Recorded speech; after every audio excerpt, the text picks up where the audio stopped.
Hey everyone. So, for the past few weeks, particularly, I've been receiving lots of questions about how to find jobs, particularly in UAE.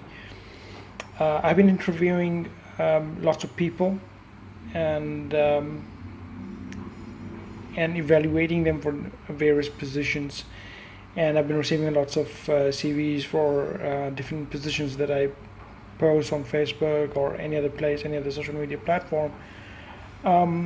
Some people ask me that despite sending their CVs, they're not getting appropriate calls, or they're not receiving the kind of response they were hoping for.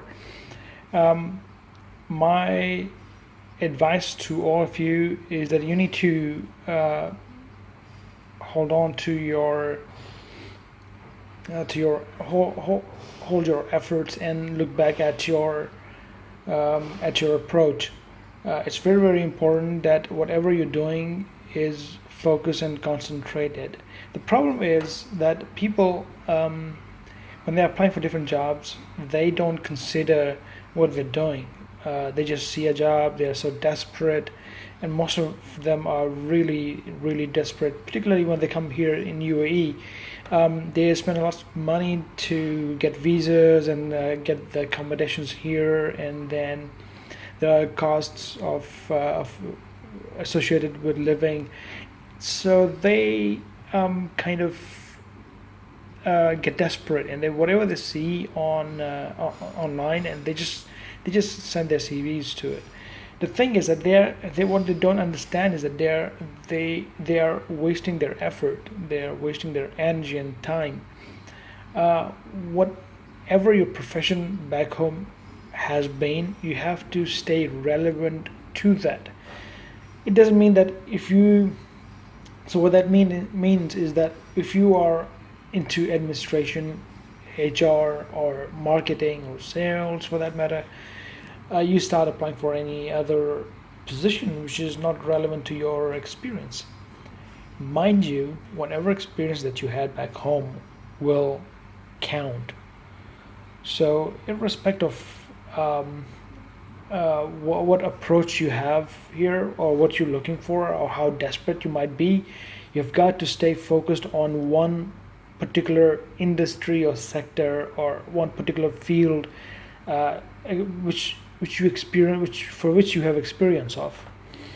Being desperate or being worried will not help you in any way possible. It will only worsen the situation, because there are hundreds and hundreds of people applying for jobs every single day. Um, so the first question that you need to ask yourself is, what is unique about you? Now, I've asked this question to many people, and frankly, there is no one answer or one correct answer to that. And you're the only one who will be able to answer that question. But when I ask this question to in my interviews to candidates, both experienced and inexperienced or fresh grads, they don't have an answer to that. It's a very basic question, and if you're not able to answer that, then you're not helping the cause. You don't know what you're doing. So you've got to establish that fact, that what's different about you, what value will you bring to the organization, and what you want in life, and where you see yourself in the future. You have to be very specific, and your answer needs to be according to the position that you've applied for, or you're interviewing for, or the company that you're applying for. You have to study the mission and the vision of that organization, where they're heading, how they're growing. You need to do some research, and then design your answer accordingly to get the job. It's all about selling yourself.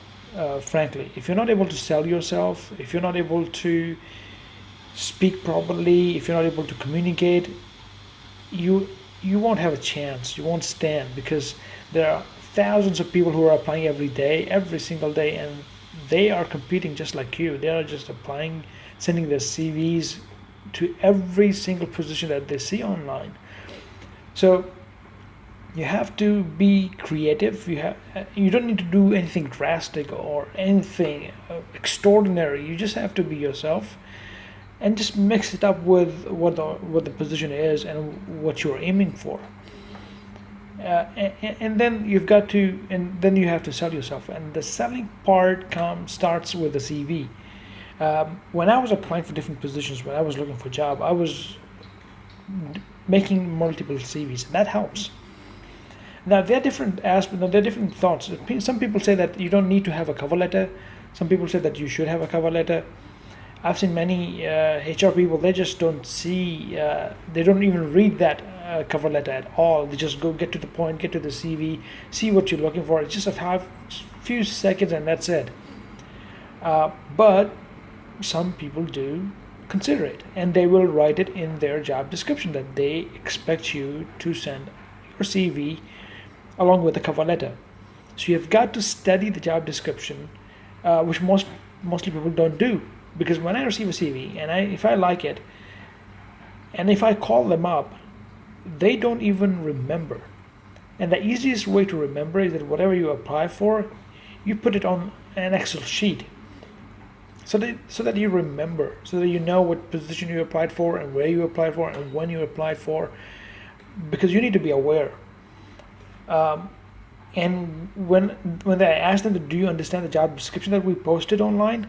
Most of the candidates don't even know what they applied for. They don't know the job description. They never even read it. They don't even meet the criteria. And I did this a couple of times just for fun. I mean, I specifically wrote that I need a female candidate for a sales position. And I get hundreds of CVs from male guys. And sometimes I did call them a couple of times. I just said, are you a female, or because I can't see your picture on your CV. Why did you apply for it? And they're like, so don't be stupid and be mindful of it. Because if I'm looking for a female sales executive, I'm not going to consider you unless I've written preferably female. Now that means that I might be open for a good male candidate. Maybe not particularly if I don't find a female, I might consider a male candidate for that position. But if I've specifically written that I need a female candidate for a particular position, that means that I'm not going to consider your CV. So sending it is nonsense, basically. Why would you even send that? Or why would you even do that? So I don't understand why people do that, because if I show you my inbox, it's full of hundreds of CVs. I mean, why would you spend so much time, random time, and wasting your energy when you can be focused? Because if you're here in Dubai and you're looking for a job and you're doing this kind of shit, it's not going to help you out in any way. So this is the time, because right now there's lots of competition, a lot of competition than before, because employers are getting really tough, and what they want is somebody who stands out of the crowd. So if you see a big, huge, massive crowd and you want to choose somebody out of that, how would you do unless somebody stands out of it, right? Somebody catches your eye, somebody is different, you'll pick it up. Same applies to job applications.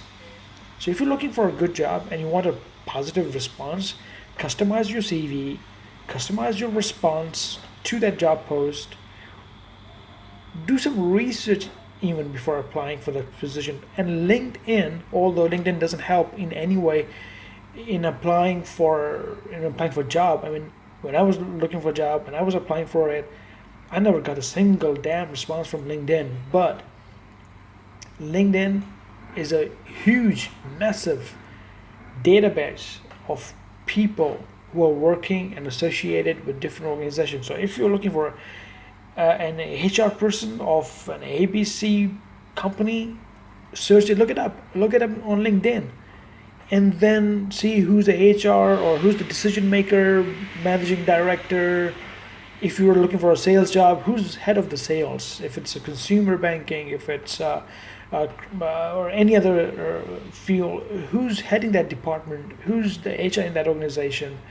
How long have they been in the industry? What kind of people are working with them? Try to connect with them. Try to get some insight to that organization. Then customize your CV. Then customize your approach according to that company. And trust me, you are going to get a response if you are You see, my approach is apply for few, but apply with quality and research. That will yield a lot than compared to sending thousands of CVs. By the way, if you have any question in the middle of it, please feel free to ask. And then we can discuss any of your points or any challenges that you might have faced. So I was just looking for some, I'm looking for a couple of candidates for a few positions that are open on my list, and I've posted those positions, and I've seen the response, and it is so disappointing because being HR, it is very disappointing because that buries that load of irrelevant CVs actually bury the good ones, and we struggle as HR, we struggle getting to them, and that's a waste of time for us. So I think so I was just looking at it, and I was getting really frustrated. I mean, like, why people do that? And I just thought I should share that point with you because, by the way, now is a good time. November, December, but yeah, January, Feb, March. I think they are the good times that if you're looking for a job in UAE, I think you can come here and apply for a job. Unless you're extremely technical person, like an engineer or something. Yeah, but you might get a call from you. You might not have to come here, and you might get a call at home. But if you belong to sales, marketing, administration, HR, general positions, I think that you'll have to come here. And now is the good time. November, December, Jan, Feb, March. I think these are the good times. But please be prepared, and what else? And be ready to move around, because sitting on your ass and applying for a job will not help you in any way. You have to apply, call without getting on nerves of anybody, because if you start getting on their nerves, they'll just block you out, and that's not going to help you. So call back like 10-15 days after you apply, 5 days or 6 days after you apply, and then after the first call you call back after 10 days perhaps, or after a week. I think that it's better. And then go to that company which you apply for, which you applied, and just try to meet them. You won't get through. I'm sure you won't get through unless it's a small or medium company where they don't have that organized reception. They don't have locked out offices, as a lot of companies have here. So you might just end up only reaching the reception. But it's worth a try. Just go there, visit company. Yeah, well, I just also remember, I recall somebody I met, and he was like, I've just arrived and I just want to go out and see Dubai. And my advice to you, to all of such people, my friend, you can look at Dubai, you can visit around, hang around all you want once you have a job. So your first preference would be and should be to get a job, get settled, and then spend some time, do your hard work, and then you will have a lot of time to move around and see the wonders of Dubai or UAE. But your first preference should be to finding a job. Be presentable, be prepared, prepare questions in your mind and answers in your mind. So these are some good tactics that you can apply and find a job, rather than wasting your time sitting in your home on a laptop, working on a laptop, and then sending your CVs randomly to every goddamn position that you come across, on Dubisville particularly, or Indeed. So don't waste your time. Don't waste our time. Don't waste your money, because you've spent a lot of money coming here or going anywhere. Be professional, I would say. So I hope it'll help you understand. I hope it'll help you understand how employers think. I think it'll help you to fine-tune your approach in sending your CVs, or whether you should be writing a cover letter or not. Those are whole new different points of discussion, but please just be focused, be prepared to whatever you're applying for. Don't send your CV randomly, because I particularly hate it, and I know everybody else hates it as well. So I hope it helps. Thank you for watching, if you've watched it, and if you have any questions, please feel free to post it to my Twitter, or you can feel free to visit my Facebook page, or drop your comments in reply to this video, or follow me on Twitter. I'll be happy to help you with any of your questions or comments that you might need an answer for. So I would love to hear back from you. Bye.